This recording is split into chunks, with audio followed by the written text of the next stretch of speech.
एक चोर ने संत से कहा कि आज से आप मेरे गुरु, लेकिन मैं चोरी करना नहीं छोड़ सकता। गुरु ने कहा कि अब से तुम सभी महिलाओं को माता और बहन मानना। गुरु की बातों का पालन करने पर हमारी सभी परेशानियां दूर हो सकती हैं और जीवन बदल सकता है। गुरु का स्थान देवी देवताओं से भी ऊपर माना गया है। गुरु की बातों का पालन करने पर किसी का भी जीवन बदल सकता है। एक लोक कथा के अनुसार पुराने समय में किसी गांव में एक चोर ने विद्वान संत से कहा कि आज से आप मेरे गुरु, लेकिन मैं चोरी करना नहीं छोड़ सकता क्योंकि यही मेरा काम है। गुरु ने चोर से कहा कि ठीक है, अब से तू मेरा शिष्य है। मेरी एक बात ध्यान रखना, सभी महिलाओं को अपनी माता और बहन समझना।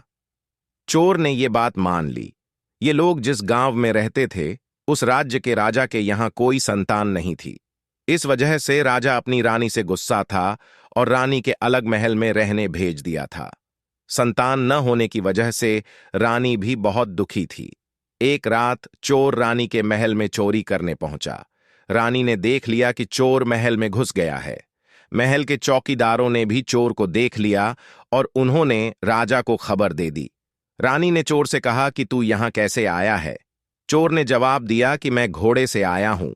रानी बोली, मैं तेरे घोड़े को सोने चांदी से लदवा दूंगी, बस मेरी एक इच्छा पूरी कर दे। चोर को अपने गुरु की बात याद थी। वह भागा नहीं। उसने कहा कि आप तो मेरी मां समान हैं, मुझे पुत्र समझकर अपनी इच्छा बताएं। मैं चोर हूं, लेकिन मेरे बस में होगा तो मैं जरूर पूरी करूंगा। राजा ये सब बातें सुन रहा था। चोर की अच्छी बातें सुनकर बहुत खुश हुआ। उसने चोर को दरबार में बुलवाया और कहा कि मैं तुझसे बहुत प्रसन्न हूं, तू मांग ले जो चाहता है। चोर ने कहा कि राजन, आप महारानी को अब से अपने महल में ही रखें, उन्हें दुख न दें।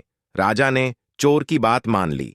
महारानी से राजा ने अपने किए की क्षमा मांगी। रानी से राजा से कहा कि हम इस चोर को ही अपना पुत्र बना लेते हैं, इसकी वजह से ही सब ठीक हुआ है। राजा भी ये बात मान गया और चोर को अपना उत्तराधिकारी घोषित कर दिया। कथा की सीख, गुरु की बातें जीवन में उतारने से किसी का भी जीवन बदल सकता है। चोर चोरी करता था, लेकिन उसने गुरु के उपदेश को ध्यान रखा और राजा रानी उससे प्रसन्न हो गए। एक चोर का जीवन बदल गया।